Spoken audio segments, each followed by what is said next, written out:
Hello, fabulous superstar Aries. Welcome to your horoscope for the month of July 2025. I am your astrologer, Nadiya Shah. Thank you for being here. The only business class I teach once a year starts this month at the world-renowned Kepler College. Learn more. Sign up now. Links below. Planets are on the move this month with fully 3 planets going retro, but the really big news is a very big planet will be changing signs. I've been saying that this year gives us a taste. It's a very beginning of energy that we are going to dive into much more fully once we get into 2026. So let's talk about some of these 3 planets going retro. They include Neptune on the 4th. Now, whenever Neptune changes directions, it always represents a moment that might feel uncomfortable, uncanny, maybe even frustrating or disillusioning as well. It isn't necessarily the easiest energy, but it brings with it a necessary sense of acknowledgement of what it is that's really going on, or what it is and where it is. Perhaps we've been trying to get away with something where maybe that's not the way to go about it. Where it is that we've bought into a fantasy, and fantasy and hope is so important. But yeah, where we've done that, this is where we are encouraged to see things in a more measured way, even if it's hard. Now, all of this becomes more true for you than just about any other sign out there, because it is Neptune in your sign. Now, consider this. This is the first time Neptune is going retro in your sign in about a century and a half. That was the last time Neptune moved through your sign. This tends to be a once-a-year transit, but the less often something happens, the more we feel it. And given that this is the first time in a very long time that this is taking place, well, you are likely to feel that sense of discontent, but also a sense of needing to acknowledge some truth that shows up for you now. So pace yourself and be yourself. You know, I like to say that, but you want to remember that. And this really is not the time for any kind of big life-changing decisions. You don't want to go that route because you may not be seeing things clearly. And this is furthered by the fact that as we start the month right out of the gate, Mercury is in shadow. And then on the 15th of the month, Mercury goes retro. This is happening in a part of the sky for you that has to do with what you want in your heart of hearts in every area of life. Gambling, creative fulfillment, happiness, the children in your life, all of that is covered here. And so having a Mercury retrograde here does suggest that whatever you think it is and what it actually is could end up being really different.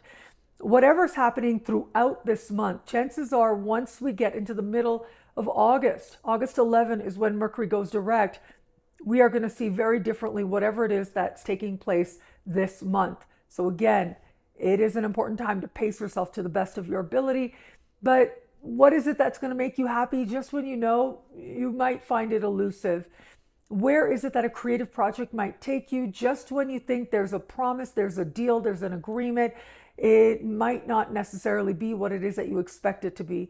And with energies like this, a good idea is not to gamble, because you might not be more accurately measuring the odds when we have energies like this, but the stuff that just comes around out of nowhere that feels like luck, well, that becomes a lot more possible when it is that Mercury is retrograde in this part of your sky.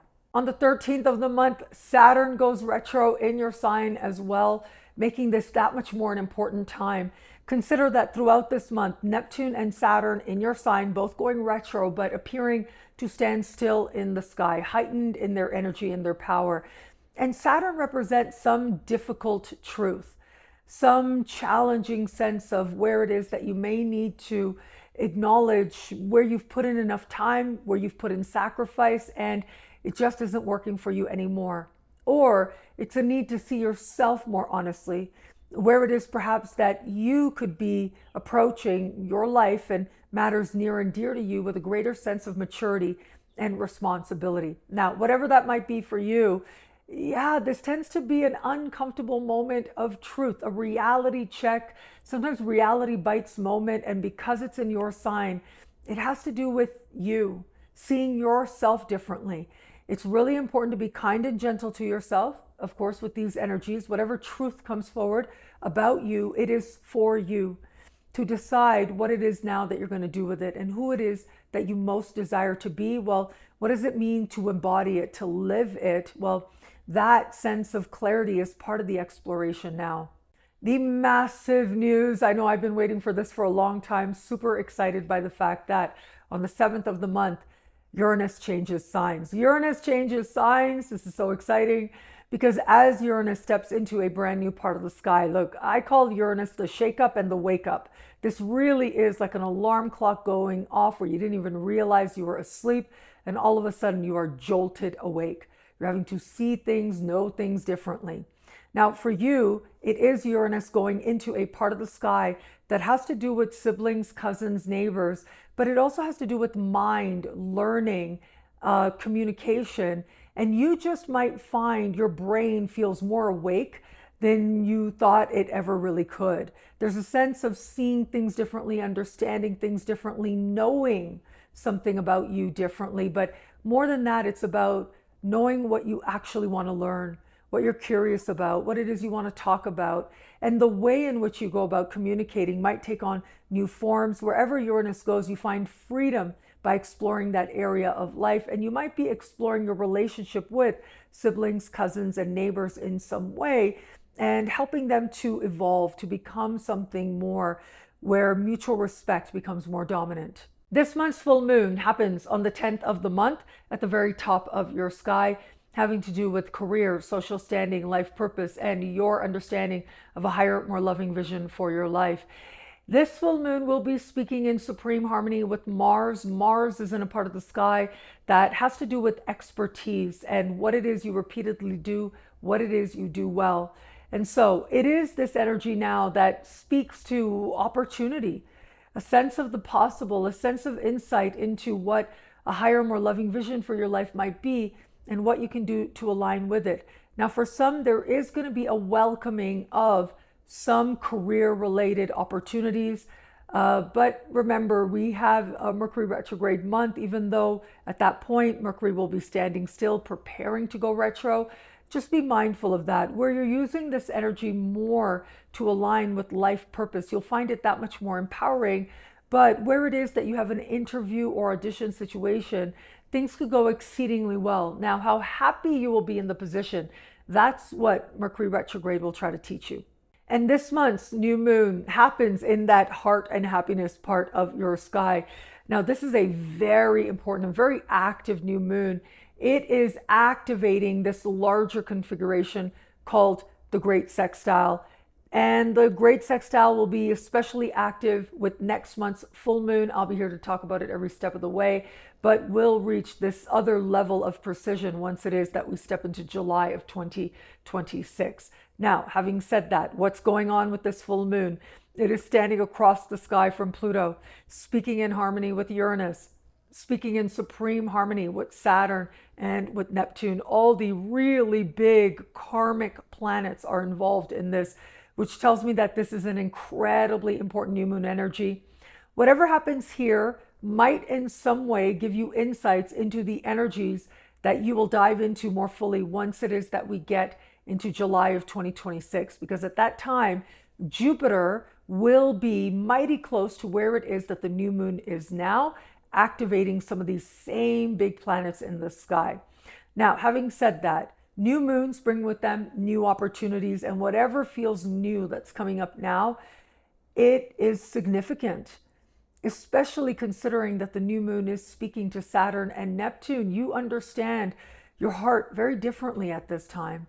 What luck is for you, what happiness is for you, what it is for you to experience genuine joy, and where it is perhaps that you're ready to show up in terms of, well, being present for the children in your life, or you being a big kid in some way. If you want children as well, that might come into focus at a time like this. Now, again, I have to remind you, Mercury is retrograde, which means it might not be the time to make big life-changing choices just yet. It is a wonderful time to gather information, but also to stay open to see what shows up.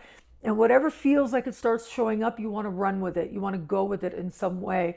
So it isn't to say that you don't take action and don't take responsibility for the good things that happen, just that you align some of your intentions behind being willing to listen, because sometimes retrogrades are meant to teach us something about where it is we might have had it wrong, where it is we might want to look at things a little bit differently. Given that the Mercury retrograde is happening entirely in the same part of the sky as that new moon, well, it does suggest a powerful new beginning, but then it's almost like this hurry up and wait energy. And that's okay. It's part of the wisdom of this time, helping you to begin a path more in a line with what will bring genuine happiness to you. Now, where it comes to matters of love, all this heart energy is powerful, let me say. All this heart energy is saying to me that whether it is romance, flirtation, what love is for you, it's revisited in some way. And having Mercury retrograde in this part of the sky has a way of bringing past lovers back in uncanny ways.